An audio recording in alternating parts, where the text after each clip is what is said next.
할렐루야. 아멘. 말씀이 하나님이신 것을 믿으시면 아멘 하시기 바랍니다. 아멘. 오늘 말씀 첫 절을 제가 읽어드리도록 하겠습니다. 내가 내 하나님 여호와의 말씀을 삼가 듣고 내가 오늘 내게 명령하는 그의 모든 명령을 지켜 행하면 내 하나님 여호와께서 너를 세계 모든 민족 위에 뛰어나게 하실 것이라. 아멘. 아멘. 아멘. 이 말씀이 여러분과 여러분 가정과 여러분 자녀들 그리고 하는 모든 일들 위해 함께 하시기를 주 예수 그리스도의 이름으로 축원합니다. 아멘. 여러분, 세상은 그리스도 안에서 순종하는 사람들을 두려워합니다.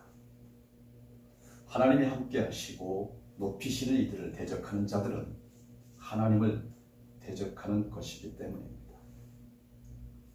하나님에 대한 가장 흔한 오해는 주시는 것에 대해서 인색하시는 분이다 라고 생각한다는 점입니다. 이렇게 오해하는 이유는 구약에 나오는 율법의 많은 내용들이 까다로운 조건들을 내거는 것처럼 보이기 때문입니다. 마치 하나님이 나에게 한번 잘 보여봐. 이 조건들을 너희가 통과하면 내가 너에게 복을 줄게 라고 말씀하시는 것처럼, 조건부로 말씀하시는 것처럼 보이기 때문에 까탈스러워 보인다라고 하는 것이죠. 그래서 많은 사람들이 하나님의 법과 규칙들을 까다롭게 제시하고 그것을 통과한 우수한 사람들에게만 복을 주시는 분이시다라고 오해하고 있다라고 하는 것입니다.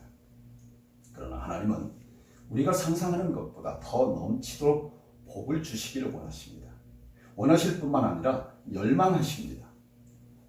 그것을 믿지 못하는 것은 우리에게 죄가 있다고 하는 것이고 불신이 있다라고 하는 것입니다. 불순종 가운데 있다고 하는 것이죠. 여러분, 하나님은 태초 이래로 우리를 축복해 오셨습니다.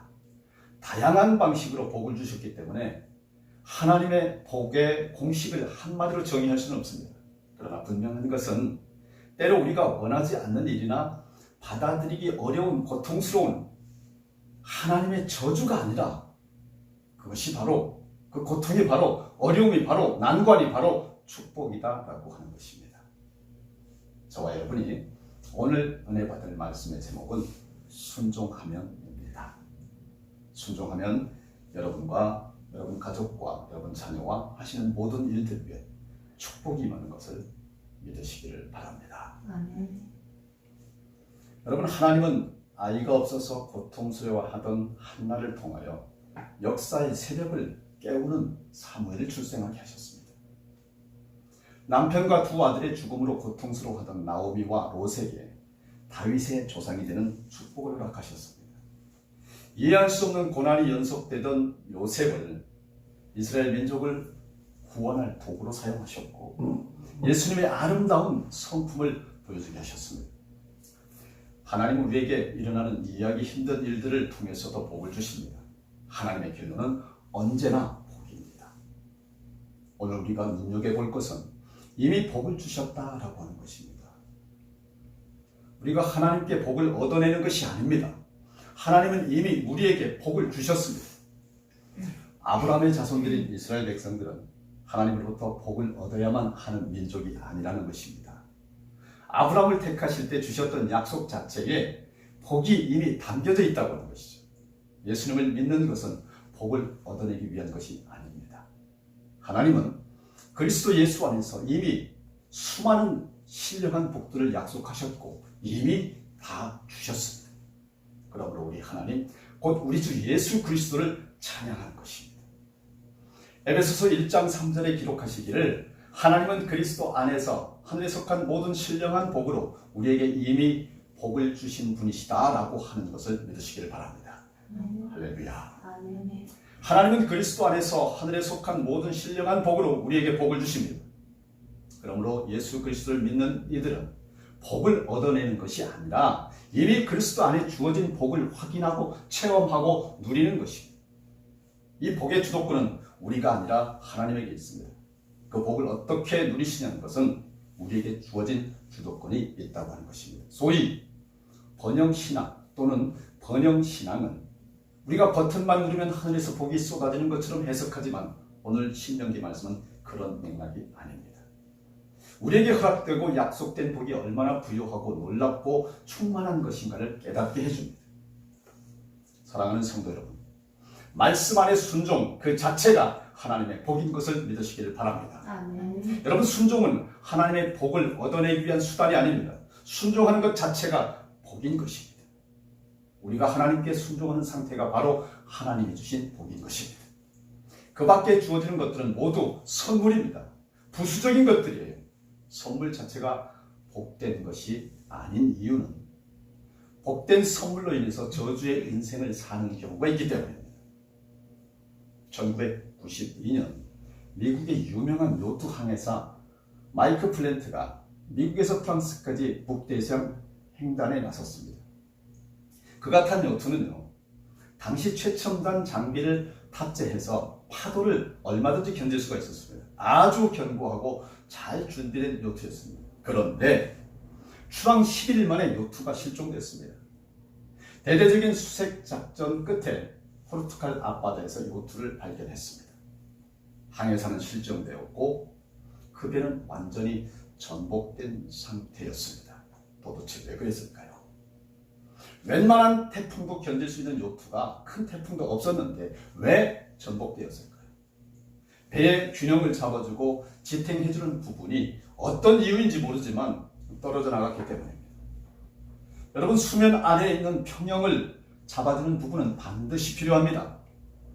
큰 배가 평형수를 꼭 넣는 이유가 같습니다. 배가 넘어지지 않기 위해서는 수면 아래의 무게와 수면 위의 무게보다 무거워야 합니다. 수면 위에 있는 것을 아무리 멋지고 최첨단 장비로 휘황찬란하게 준비했다 하더라도 수면 아래에 있어야 할 것이 떨어져 나가 무겁지 않게 되면 전복된다라고 하는 것입니다. 우리의 삶도 이와 마찬가지입니다. 우리 영혼의 무게가 상실되게 되면 삶 속에 아무리 많은 선물이 쏟아지더라도 전복되는 인생밖에 되지 않는다고 하는 것입니다. 어쩌면 더 많은 것이 쏟아질수록 더 쉽게 전복될 수 있습니다. 여러분, 순종이 무엇입니까? 저는 우리 인생의 평형수와 같다라고 생각했습니다. 우리 영혼이 결코 넘어지지 않도록 무게를 잡아주고 지탱해주고 하나님이 베풀어 주신 선물들을 누릴 수 있도록 중심을 잡아주는 무게, 그것이 바로 순종인 것입니다. 우리가 순종하는 것을 보고 하나님이 기뻐하시고 복을 주시는 것이 아닙니다. 하나님은 이미 수많은 복을 우리에게 주셨습니다. 그것을 받아 누릴 수 있는 영혼의 준비, 복의 창고를 여는 키가 바로 순종인 것입니다. 아멘. 영혼은 환경이 아니라 순종에 좌우됩니다. 순종을 통해서 하나님의 복을 받는 사람들의 모습이 오늘 본문에 잘 묘사되어져 있는데 함께 들여다보겠습니다. 첫째로, 하나님의 복은 환경에 좌우되지 않는다라고 하는 것입니다. 환경이 아니라 순종에 좌우된다고 하는 것을 가르쳐주고 있습니다. 본문 2절과 3절에 내가 내 하나님 여호와의 말씀을 청종하면 이 모든 복이 내게 임하며 내게 이르리니 너는 성읍에서도 복을 받고 들에서도 복을 받을 것이며 라고 말씀하셨습니다. 성 안에 있어도 복된 삶이고 들에 있어도 복된 삶이라고 말씀하십니다. 성읍이냐 들이냐 이것이 중요한 것이 아닙니다. 도시냐 농촌이냐 국내냐 해외냐 이것이 중요하지 않다고 하는 거예요. 사람들은 어디에 사느냐 어떤 환경이냐에 따라서 삶이 달라진다라고 생각합니다. 아니에요. 장소나 상황보다 중요한 것은 하나님께 순종하느냐 아니하느냐 하는 것입니다. 그것이 복된 삶의 가장 중요한 원리인 것을 믿으시길 바랍니다. 아멘. 순종하는 삶은 상황에 끌리는 것이 아니라 상황을 이끌어가는 삶입니다. 두 종류의 삶이 있습니다. 하나는 온도계 같은 삶입니다. 현재 온도가 몇 도라는 것을 수치로 보여주는 삶입니다. 반면 온도 조절기와 같은 삶이 있습니다. 온도 조절기는 온도를 바꿀 수 있습니다. 상황을 변화시킬 수 있는 삶입니다. 돌아가신 하영조 목사님의 광야의 삶은 축복이다라는 책에 이런 구절이 나옵니다. 광야의 길을 걷게 하신 분이 하나님이시라면 광야는 축복입니다. 광야는 사람이 살 수 없는 땅이요 버려진 땅이지만 광야는 축복의 땅입니다. 광야에서 발견할 수 있는 축복이란 무엇을 많이 가졌느냐가 아니라 누구와 함께 있느냐 하는 것입니다. 하나님과 함께하는 순종의 삶이라면 광야는 축복입니다. 더 큰 기적을 경험할 수 있는 것이 바로 광야이기 때문입니다. 더 큰 하나님의 은혜가 임하는 것이 바로 광야이기 때문입니다. 참사한국교회가 현재 광야에 처한 것을 여러분 더 큰 축복으로 임하게 하시고자 하는 하나님의 계획인 것을 믿으시길 바랍니다. 성읍에서도 복을 받고 들판에서도 복을 받습니다. 환경이 변수가 아니라 순종이 변수인 것입니다. 순종이 그 복이 여러분에게 임하시기를 예수 그리스도 이름으로 축원합니다. 아멘. 둘째로 여러분, 하나님의 복은 어느 한 면에서만 나타나는 것이 아니라 모든 면에서 확장되어서 나타납니다. 본문 4절로 6절에 내 몸의 자녀와 내 토지의 소산과 내 짐승의 새끼와 소와 양의 새끼가 복을 받을 것이며 내 광주리와 떡반죽 그릇이 복을 받을 것이며 내가 들어와도 복을 받고 나가도 복을 받을 것이니라 라고 기록한 바대로요, 안에서 복된 삶이 밖에서도 복된 삶으로 나타난다고 하는 것입니다. 진정한 복은 여러분 어느 한 면에서만 나타나지 않습니다. 자신만이 아니라 자녀에게도, 사람만이 아니라 소유된 동물에게도, 광주리만이 아니라 반죽 그릇에도 안에서만이 아니라 밖에서도 복을 받는다라고 하는 것입니다. 이것은 인간의 활동 전반을 의미하는 것입니다. 여러분, 우리 삶이 안에 있든 밖에 있든 하나님의 복은 어느 한 면에만 국한되는 것이 아니며 점점 확장되어 간다고 하는 사실을 믿으시길 바랍니다. 아멘. 나에게만 머무르는 것이 아니라는 것입니다. 결코 하나님의 복은 머무르지 않습니다. 복을 떼어 나누고 베풀고 거저주고 널리 확장해 나가는 것이 복인 것입니다. 내 바구니와 내 반죽 그릇이 복을 받을 것이다 라는 말씀을 여러분 어떻게 해석하십니까? 나에게 있는 바구니와 반죽 그릇이 차고 넘치는 것을 상상하십니까? 복을 받는다는 것이 무엇을 의미할까요? 내 반죽 그릇이 많은 사람들에게 사용된다는 뜻이 아닐까요? 내 반죽 그릇이 날마다 차고 넘쳐서 풍족한데도 계속 차고 넘치는 것을 복되다고만 할 수 있을까요? 여기서 복되다고 하는 것은 내 바구니가 많은 사람에게 쓰임받는다라고 하는 것입니다. 그래서 들어와도 복을 받고 나가도 복을 받는 것이라고 말씀하시는 것입니다. 들어와서 움켜쥐는 것만이 복이 아니라고 하는 것입니다. 여러분, 하나님의 복은 절대로 한 곳에 머무르는 법이 없습니다. 정체되는 법이 없습니다. 쪼개고 나누고 확장되는 것이 진정한 복인 것을 믿으시기를 바랍니다. 아멘. 세 번째로 여러분, 이 복이 어떻게 나아가느냐 하는 것에 대해서 살펴봅니다. 하나님이 복을 주시는 이유는 순종의 백성이 되어 세상에 복된 영향력을 미치게 하려는 것이다 라고 하는 것입니다. 본문 1절로 내가 내 하나님 여호와의 말씀을 삼가 듣고 내가 오늘 내게 명령하는 그의 모든 명령을 지켜 행하면 내 하나님 여호와께서 너를 세계 모든 민족 위에 뛰어나게 하실 것이라 라고 말씀하셨고요. 또 본문 7절로 10절에 보니까 여호와께서 너를 대적하기 위해 일어난 적군들을 내 앞에서 패하게 하시리라. 그들이 한 길로 너를 치러 들어왔으나 내 앞에서 7길로 도망하리라. 여호와께서 명령하사 내 창고와 내 손이 하는 모든 일에 복을 내리시고 내 하나님 여호와께서 내게 주시는 땅에서 내게 복을 주실 것이며 여호와께서 내게 맹세하신 대로 너를 세워 자기의 성민이 되게 하시리니 이는 내가 내 하나님 여호와의 명령을 지켜 그 길로 행할 것이니라. 땅의 모든 백성이 여호와의 이름이 너를 위하여 불리는 것을 보고 너를 두려워하리라 라고 말씀하셨습니다. 이 구절에서 반복되는 말씀은요, 모든 민족 위에 너를 뛰어나게 하시고 높이 세우리라 하시는 것입니다. 더 나아가서 13절에는 여호와께서 너를 머리가 되고 꼬리가 되지 않게 하시며 오직 위에만 있게 하실 것이다 라고 말씀하셨습니다. 여러분, 하나님은 이렇게 순종하는 백성들을 높이 세우신다고 하는 사실 믿으시길 바랍니다. 아멘. 순종하는 백성들을 거룩한 백성이 되게 하십니다. 그리고 그들을 세상의 머리로 세우신다고 하는 것입니다. 여러분, 머리가 무엇입니까? 권력이 아니라 영향력입니다. 영향력을 미치는 사람을 의미합니다. 하나님이 세우시는 순종하는 사람을 말하는 것입니다. 하나님은 순종하는 백성들을 높이 들어서 세우시고 그들의 원수를 하나님의 원수가 되게 하십니다. 그래서 그들이 도망가게 하십니다. 순종하는 사람들을 결코 꼬리가 아니라 머리가 되게 하신다라고 하는 것입니다. 그들을 왜 머리가 되게 하십니까? 왜 높이 세우시는 것일까요?